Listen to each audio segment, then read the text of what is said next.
Hi friends, welcome back to my YouTube channel. So after a long time ನಾನು ಈ video ಮಾಡ್ತಾ ಇದ್ದೀನಿ ಯಾಕಂದರೆ ನನಗೆ ಸೆಕೆಂಡ್ ಸಮ್ ಎಕ್ಸಾಮ್ಸ್ ಬೇರೆ ಇತ್ತು. ಸೊ ಹಾಗಾಗಿ ಅದ್ರ ಮೇಲೆ ಫೋಕಸ್ ಮಾಡ್ತಿದ್ದೆ.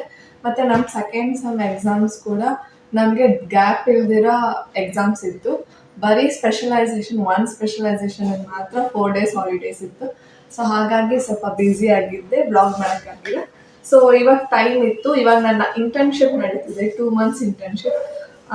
ಸೊ ಅದು ಒಂದು CA ಫಾರ್ಮಲ್ಲಿ ಮಾಡ್ತಿದ್ದೀನಿ.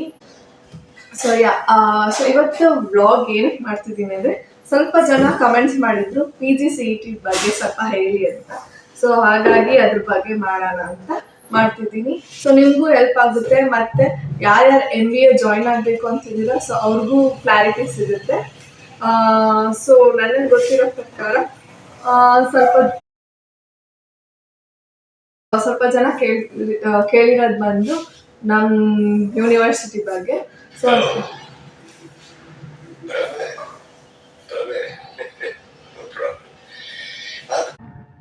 ಎಲ್ಲರೂ 10 ಸೆಕೆಂಡ್ ಮೌನಾಚರಣೆ ಮಾಡೋಣ.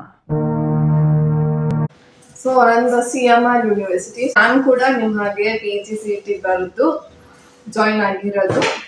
ಸೊ ನನ್ನ PGCET ರ್ಯಾಂಕ್ ಬಂದ್ಬಿಟ್ಟು 3247. ಸೊ ಆ್ಯಕ್ಚುಲಿ ನಾನು ಈ ಆಪ್ಷನ್ ಎಂಟ್ರಿಯಲ್ಲಿ ಫಸ್ಟ್ ಚಾಯ್ಸ್ ಬಂದ್ಬಿಟ್ಟು ನಾನು CMR IT ಕೊಟ್ಟಿದ್ದು. ಆದರೆ ನಾನು ಸಿಕ್ಕಿದ್ದು CMR ಯೂನಿವರ್ಸಿಟಿ. ಸೆಕೆಂಡ್ ರೌಂಡಲ್ಲೂ ಮೋಸ್ಟ್ ಪ್ರಾಬಬ್ಲಿ ನಾನು CMR IT ಕೊಟ್ಟಿದ್ದಿದ್ರೆ ನಾನು ಸಿಕ್ತಿತ್ತೇನೋ. ನನ್ನ ಫ್ರೆಂಡ್ಸ್ ಇವಾಗೂ ಹೇಳ್ತಿದ್ದಾರೆ ಅಟ್ಲೀಸ್ಟ್ ನೀನು, ಯಾಕಂದರೆ ಇವಾಗ 6K ರ್ಯಾಂಕ್ ಬಂದಿರೋರಿಗೆಲ್ಲ CMR ITಯಲ್ಲಿ ಸಿಕ್ಕಿದೆ ಅಂತ ಹೇಳ್ತಿದ್ದಾರೆ. ಬಟ್ ನನಗೆ ಸಿಗಲ್ಲ ಅಂದ್ಬಿಟ್ಟು ನಾನು CMR ಯೂನಿವರ್ಸಿಟಿ ಜಾಯ್ನ್ ಆದೆ. ಸೊ ನಮ್ಮ ಯೂನಿವರ್ಸಿಟಿಯಲ್ಲಿ CMR ಯೂನಿವರ್ಸಿಟಿಯಲ್ಲಿ 3 ಕ್ಯಾಂಪಸ್ ಇದೆ. ಒಂದು ಬಂದು OMBR ಕ್ಯಾಂಪಸ್, ಅದು ಕಸ್ತೂರಿ ನಗರ ಲೊಕೇಟ್ ಆಗಿದೆ. ಮತ್ತು ಇನ್ನೊಂದು ಸಿಟಿ ಕ್ಯಾಂಪಸ್, ಅದು ಕಲ್ಯಾಣ ನಗರ ಹತ್ರ ಇದೆ. ಮತ್ತು ಇನ್ನೊಂದು ಲೇಕ್ ಸೈಡ್ ಕ್ಯಾಂಪಸ್, ಸೊ ಅದು ಬಾಗ್ಲೂರ್ ಹತ್ರ ಇದೆ. ಸೊ ನಾನು ಇದರಲ್ಲಿ ಸಿಟಿ ಕ್ಯಾಂಪಸಲ್ಲಿ ಜಾಯ್ನ್ ಆಗಿದ್ದೀನಿ. So coming to the fee structure, ನನಗೆ ಮ್ಯಾನೇಜ್ಮೆಂಟ್ ಕೋಟಾದಲ್ಲಿ ಜಾಯ್ನ್ ಆಗಬೇಕು ಅಂದರೆ 8 lakhs ಆಗುತ್ತೆ. ಅದೇ PGCETಯಲ್ಲಿ ಬರಬೇಕಂದ್ರೆ ನಮಗೆ ಫಸ್ಟ್ ಇಯರ್ ನಮಗೆ ಬಂದಿದ್ದು.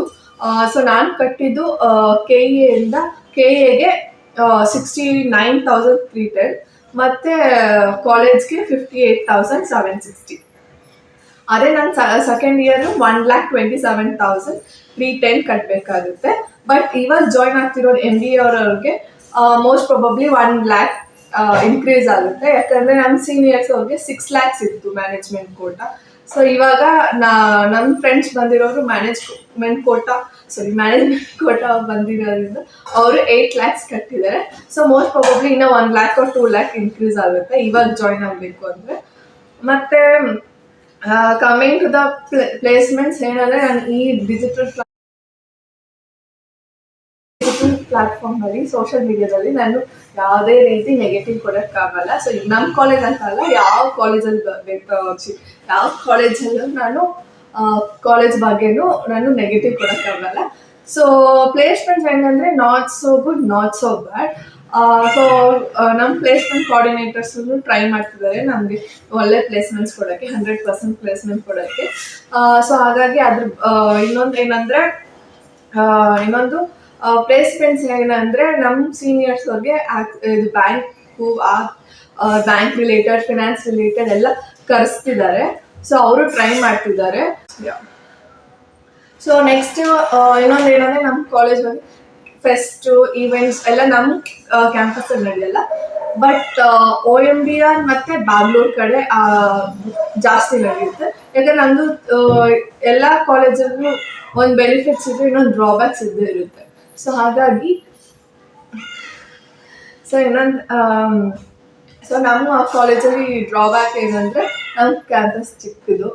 ಸೊ ನಮ್ಮ ಕ್ಯಾಂಪಸ್ ಚಿಕ್ಕದಿರೋದ್ರಿಂದ ಯಾವ ಫೆಸ್ಟ್ ಈವೆಂಟ್ಸ್ ಏನೂ ನಡೆಯಲ್ಲ. ಆ್ಯಕ್ಚುಲಿ ನಡೆದ್ರೆ ಚಿಕ್ಕದು ನಡೆಯುತ್ತೆ. ಒಂದೊಂದು ಏನಾದರೂ ಸೆಮಿನಾರ್ಸ್ ನಡೆಯುತ್ತೆ, ಇಲ್ಲಾಂದರೆ ಓರಿಯೆಂಟೇಷನ್ಸ್ ನಡೆಯುತ್ತೆ ಅಷ್ಟೇ ಹೊರತು ಯಾವ ಈವೆಂಟ್ಸ್ ಏನೂ ಎಕ್ಸ್ಪೆಕ್ಟ್ ಮಾಡೋಕ್ಕಾಗಲ್ಲ. ಆದರೆ ಈವೆಂಟ್ಸ್ ಮತ್ತು ಸ್ಪೋರ್ಟ್ಸ್ ಈವೆಂಟ್ಸ್ ಎಲ್ಲ ಬಾಗ್ಲೂರಲ್ಲಿ ಸ್ಪೋರ್ಟ್ಸ್ ಎಲ್ಲ ನಡೆಸ್ತಾರೆ, ಸ್ಪೋರ್ಟ್ಸ್ ಎಲ್ಲ ಕಂಡಕ್ಟ್ ಮಾಡ್ತಾರೆ ಬಾಗ್ಲೂರಲ್ಲಿ. ಮತ್ತು OMBR ಅಲ್ಲೂ ಒಂದೊಂದು ಸ್ಪೋರ್ಟ್ಸ್ ಕಂಡಕ್ಟ್ ಮಾಡ್ತಾರೆ. ಬಟ್ HRBR ಅಲ್ಲಿ ಇರೋರ್ಗೆ ಏನಾದರೂ ಇಷ್ಟ ಇದ್ದರೆ ಅವ್ರನ್ನ ಐ ಮೀನ್ ಅವ್ರು ಅಲ್ಲಿ ಹೋಗ್ಬಿಟ್ಟು ಪಾರ್ಟಿಸಿಪೇಟ್ ಮಾಡ್ಬೋದು OMBR ಅಲ್ಲಿ ಮತ್ತು ಬಾಗ್ಲೂರಲ್ಲಿ. Next coming to the events fest ಅಷ್ಟೇ, ಇಲ್ಲ OMBR ಅಲ್ಲಿ ನಡೆಯುತ್ತೆ, ಇಲ್ಲ ಲೇಕ್ ಸೈಡಲ್ಲಿ ನಡೆಯುತ್ತೆ. ಸೊ ಇಷ್ಟ ಆಗಿತ್ತು ನಮ್ಮ ಕ್ಯಾಂಪಸ್ ಬಗ್ಗೆ. ಮತ್ತೆ ಕಮಿಂಗ್ ಟು ದ ಬೆನಿಫಿಟ್ಸ್ ಏನಂದ್ರೆ ನಮ್ಮಲ್ಲಿ ಪ್ಲೇಸ್ಮೆಂಟ್ ಟ್ರೈನಿಂಗ್ ನಡೆಸ್ತಾರೆ. ಸೆಕೆಂಡ್ ಸೆಮ್ ಫಸ್ಟ್ ಸೆಮ್ಮಲ್ಲಿಂದನೇ ನಮಗೆ ಪ್ಲೇಸ್ಮೆಂಟ್ ಟ್ರೈನಿಂಗ್ ನಡೆಯುತ್ತೆ. ಲೈಕ್ ಕಮ್ಯುನಿಕೇಷನ್ ಸ್ಕಿಲ್ ಇರುತ್ತೆ, CCE ಕ್ಲಾಸ್ ಅಂತ ಸಪ್ರೇಟಾಗಿ ಕ್ಲಾಸ್ ನಡೆಸ್ತಾರೆ. ಸೊ ಅದರಲ್ಲಿ ನಮಗೆ placement training like communication skills, aptitude test trainings ಅವೆಲ್ಲ ಮಾಡಿಸ್ತಾರೆ. ಹಂಗೆ coming to the second sem ನಮಗೆ ಸ್ಪೆಷಲೈಸೇಷನ್ ತೊಗೊಬೋದು, ಡ್ಯುಯಲ್ ಸ್ಪೆಷಲೈಸೇಷನ್. ಲೈಕ್ ನಮ್ಮ ಕಾಲೇಜಲ್ಲಿ ಆಫರ್ ಮಾಡ್ತಿರೋದು ಬಂದ್ಬಿಟ್ಟು ಫಿನಾನ್ಸ್, ಬಿಸ್ನೆಸ್ ಅನಾಲಿಟಿಕ್ಸ್ ಮತ್ತು ಡಿಜಿಟಲ್ ಮಾರ್ಕೆಟಿಂಗ್ ಇದೆ. ಮತ್ತು next logistics and supply chain management, ಆಮೇಲೆ HR ಇಷ್ಟಿದ್ದಾವೆ. ಸೊ ನಮಗೆ ಡ್ಯುಯಲ್ ಸ್ಪೆಷಲೈಸೇಷನ್ ಚೂಸ್ ಮಾಡ್ಬೋದು. ಸೊ ಸೆಕೆಂಡ್ ಸೆಮ್ಮಲ್ಲಿ ಮತ್ತು ಥರ್ಡ್ ಸೆಮ್ಮಲ್ಲಿ ನಮಗೆ ಪ್ಲೇಸ್ಮೆಂಟ್ಸ್, ಆ್ಯಕ್ಚುಯಲ್ ಪ್ಲೇಸ್ಮೆಂಟ್ ಸ್ಟಾರ್ಟ್ ಆಗುತ್ತೆ. ಸೊ ಪ್ಲೇಸ್ಮೆಂಟ್ಸ್ ಕಂಪನಿಯವ್ರು ಬರ್ತಾರೆ, ಇಲ್ಲಾಂದರೆ ಒಂದು ಆ್ಯಪ್ ಇದೆ. ಸೊ ಅದರಲ್ಲಿ ಪ್ಲೇಸ್ಮೆಂಟ್ಸ್ ಅಂದರೆ ಯಾವ್ಯಾವ ಕಂಪನೀಸ್ ಎಲ್ಲ ಆಫರ್ ಮಾಡ್ತಾರೆ. ಸೊ ನಮ್ಗೆ ಯಾವ್ದು ಬೇಕು ಅದೆಲ್ಲ ಚೂಸ್ ಮಾಡ್ಬೋದು. ಸೊ ಸೊ ಇಷ್ಟ ಆಗಿತ್ತು ನಮ್ಮ ಕಾಲೇಜ್ ಬಗ್ಗೆ.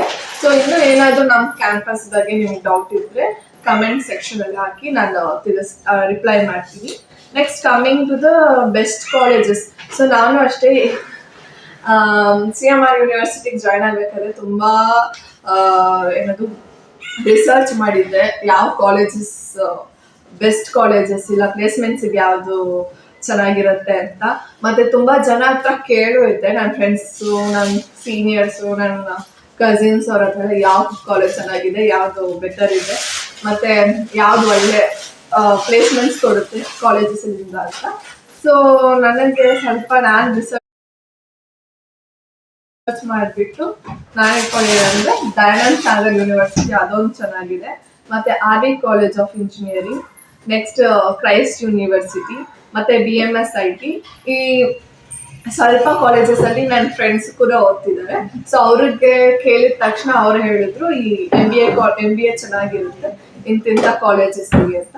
ಸೊ ಹಾಗಾಗಿ ಅವ್ರಿಗೆ ಪ್ಲೇಸ್ಮೆಂಟ್ಸ್ ಕೂಡ ಬರ್ತಿದೆ, ಚೆನ್ನಾಗಿ ಪ್ಲೇಸ್ಮೆಂಟ್ಸ್ ಕೂಡ ಬರ್ತಿದೆ. ಸೊ ಬಟ್ ಏನಂದರೆ ರ್ಯಾಂಕ್ ವೇರಿ ಆಗುತ್ತೆ. ಸೊ ನಾನು ನಮ್ಮ ಕಾಲೇಜಲ್ಲಿ ಇದ್ದಿದ್ದು ಬಂದುಬಿಟ್ಟು 3 to 5K ಇಲ್ಲ 6K ಅನಿಸುತ್ತೆ. ಸೊ ನನ್ನ ಫ್ರೆಂಡ್ ಜಾಯ್ನ್ ಆಗಿದ್ದು 600 ಅಬೌವ್ ಇಲ್ಲ 1000 above. So BMSIT Dayananda Sagar university ಎಲ್ಲ 100 ಅಬೌವ್, ರ್ಯಾಂಕ್ 100 ಅಬೌವ್ ಇದ್ರೇ ಜಾಯ್ನ್ ಆಗೋಕ್ಕಾಗೋದು. ಸೊ ಕ್ರೈಸ್ಟ್ ಯೂನಿವರ್ಸಿಟಿ, CMRITನೂ ಚೆನ್ನಾಗಿದೆ, BMSIT, ಮತ್ತು ಕ್ರಿಸ್ಟು ಜಯಂತಿ ಕಾಲೇಜ್, ಆಮೇಲೆ ರಾಮಯ್ಯ ಇನ್ಸ್ಟಿಟ್ಯೂಟ್ ಆಫ್ ಟೆಕ್ನಾಲಜಿ, ಮತ್ತು Nitte Meenakshi institute of technology, ಮತ್ತು CMR ಯೂನಿವರ್ಸಿಟಿ, ಪೆಸ್ಟ್ ಯೂನಿವರ್ಸಿಟಿ, ಮತ್ತು RNS institute of technology. So ಇಷ್ಟ ಆಗಿತ್ತು best colleges for MBA. So ನಿಮ್ಗೇನಾದರೂ PGCET ರಿಲೇಟೆಡ್ ಇಲ್ಲಾಂದರೆ ನಮ್ಮ ಯೂನಿವರ್ಸಿಟಿ, ನಮ್ಮ CMR ಯೂನಿವರ್ಸಿಟಿ ಬಗ್ಗೆ ಏನಾದರೂ ಡೌಟ್ಸ್ ಇದ್ದರೆ ಸೊ ಕಮೆಂಟ್ ಸೆಕ್ಷನಲ್ಲಿ ಹಾಕಿ. ಸೊ ನಾನು ಅಲ್ಲೇ ರಿಪ್ಲೈ ಮಾಡ್ತೀನಿ. ನೆಕ್ಸ್ಟ್ ಈ PGCET ನಿಮ್ಗೆ ಇವಾಗ ಲೈಕ್ ಇವಾಗ ಹೇಗಿದ್ರು ಇವಾಗ ಆಪ್ಷನ್ ಎಂಟ್ರಿ ಬಿಟ್ಟಿರ್ತಾರೆ. ಸೊ ನಿಮಗೆ ಫಸ್ಟ್ 20 ಕಾಲೇಜಸಲ್ಲಿ ಚೂಸ್ ಮಾಡೋಕ್ಕೆ ಹೇಳಿರ್ತಾರೆ. ಸೊ ನಿಮಗೆ ಯಾವ್ದು ಪ್ರಯಾರಿಟಿ ಇಲ್ಲ, ನಿಮ್ಗೆ ಯಾವ್ದು ಇಷ್ಟ ಆಗುತ್ತೆ, ನಿಮ್ಮ ರ್ಯಾಂಕ್ ವೈಸ್ ಯಾವುದಿದೆ, ಸೊ ಫಸ್ಟ್ ಅದನ್ನು ಹಾಕಿ. ಅಕಸ್ಮಾತ್ ನಿಮಗೆ ರ್ಯಾಂಕಲ್ಲಿ ಇಲ್ಲ, ಫಾರ್ ಎಕ್ಸಾಂಪಲ್ ಈಗ ನಿಮಗೆ CMRIT ಚೂಸ್ ಮಾಡಬೇಕು, ಬಟ್ ಅದು ಬಂದುಬಿಟ್ಟು ಲೈಕ್ ಸ್ಟಿಲ್ ಲೈಕ್ 1000 to 3000 ಇಲ್ಲ 2000 to 3000 ರ್ಯಾಂಕಲ್ಲಿ ಇರುತ್ತೆ. ಸೊ 2000 to 3000 ರ್ಯಾಂಕ್ ಇದ್ದಾಗ ಸೊ ನಿಮ್ದು ಬಂದುಬಿಟ್ಟು ಇಲ್ಲ 3005 ಲೈಕ್ 3300 ಆ ಥರ ಇರುತ್ತೆ.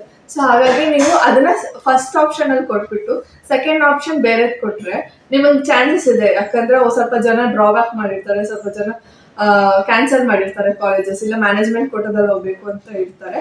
ಸೊ ಅವಾಗ ನಿಮಗೆ ಸೀಟ್ ಸಿಗೋ ಚಾನ್ಸಸ್ ಇದೆ. ಸೊ ನೀವು ಆ ಥರನೂ ಹಾಕ್ಕೊಬೋದು. ಇಷ್ಟ ಆಗಿತ್ತು. ನನ್ನ ಏನಾದರೂ ಇನ್ನ ಕ್ಲಾರಿಫಿಕೇಶನ್ ಬ್ಲಾಗ್ PGCET ಬಗ್ಗೆ. ಸೊ ನಿಮಗೂ ಏನಾದರೂ ಡೌಟ್ ಇದ್ದರೆ ಕಮೆಂಟ್ ಸೆಕ್ಷನಲ್ಲಿ ಹಾಕಿ, ಸೊ ನಾನು ಅಲ್ಲೇ ರಿಪ್ಲೈ ಮಾಡ್ತೀನಿ. ಇಲ್ಲಾಂದರೆ ಏನೋ ಒಂದು ಬ್ಲಾಗ್ ಮಾಡ್ತೀನಿ ಅಕಸ್ಮಾತ್ ನಿಮ್ಗೆ ಏನಾದರೂ ಡೌಟ್ಸ್ ಇದ್ದರೆ. ಯಾಕಂದರೆ ನೀವು ತುಂಬ ಜನ ಇವಾಗ ತಾನೇ ಜಾಯ್ನ್ ಆಗಬೇಕು ಅಂತ ಇರ್ತೀರ MBAಗೆ. ಸೊ ನಿಮ್ಮ ಡೌಟ್ಸು ಕ್ಲಿಯರ್ ಆಗುತ್ತೆ, ಮತ್ತು ಬೇರೆಯವ್ರಿಗೂ ಅದೇ ಡೌಟ್ ಇರುತ್ತೆ. ಸೊ ನಿಮ್ಮಿಂದ ಅವ್ರ ಡೌಟು ಕ್ಲಿಯರ್ ಆಗುತ್ತೆ. ಮತ್ತು ಪ್ಲೇಸ್ಮೆಂಟ್ಸು ಅಷ್ಟೇ. ಸೊ ಎಲ್ಲ ಟ್ರೈ ಮಾಡ್ತಿದ್ದಾರೆ ನಮ್ಮ ಪ್ಲೇಸ್ಮೆಂಟ್ ಕೋಆರ್ಡಿನೇಟರ್ ಮತ್ತು ನಮ್ಮ ಪ್ಲೇಸ್ಮೆಂಟ್ ಟೀಮಿಂದ ಎರಡನ್ನೂ ಪುಷ್ ಮಾಡೋಕ್ಕೆ. ಮತ್ತು ಅದ್ರ ಜೊತೆ ಪ್ಲೇಸ್ಮೆಂಟ್ ಟ್ರೈನಿಂಗು ಕೊಡ್ತಿದ್ದಾರೆ. ಸೊ ಮೇನ್ ಇಂಪಾರ್ಟೆಂಟ್ ನಮಗೆ ಆ್ಯಪ್ಟಿಟ್ಯೂಡ್ ಟೆಸ್ಟು ಮತ್ತು ಕಮ್ಯುನಿಕೇಷನ್ ಸ್ಕಿಲ್, ಸೊ ಅದ್ರ ಮೇಲೆ ಫೋಕಸ್ ಮಾಡ್ತಿದ್ದಾರೆ. ಮತ್ತು ಇಂಟರ್ವ್ಯೂಗೆ ಹೇಗೆ ಇಂಟರ್ವ್ಯೂ ಬಿಫೋರ್ ಪ್ರಿಪರೇಷನ್ ಮತ್ತು ಆಫ್ಟರ್ ಏನು ಪ್ರಿಪೇರ್ ಮಾಡ್ಕೊಬೇಕು, ಸೊ ಅದ್ರ ಬಗ್ಗೆನೂ ಹೇಳ್ಕೊಡ್ತಿದ್ದಾರೆ. ಕಮಿಂಗ್ ಟು ನಂದು ಇಂಟರ್ನ್ಶಿಪ್ ನಡೀತಿದೆ. ಸೊ ನಂದು ಬಂದುಬಿಟ್ಟು ಇಂಟರ್ನ್ಶಿಪ್ ಬಂದುಬಿಟ್ಟು 2 months ಇರೋದು. ಸೊ ಅದನ್ನು ನಾನು CA ಫರ್ಮಲ್ಲಿ ಇಲ್ಲೇ ನಮ್ಮ ಮನೆ ಹತ್ರನೇ ಮಾಡ್ತಿದ್ದೀನಿ. ಸೊ ಅದನ್ನು ನೆಕ್ಸ್ಟ್ ಬರೋ ಬ್ಲಾಗಲ್ಲಿ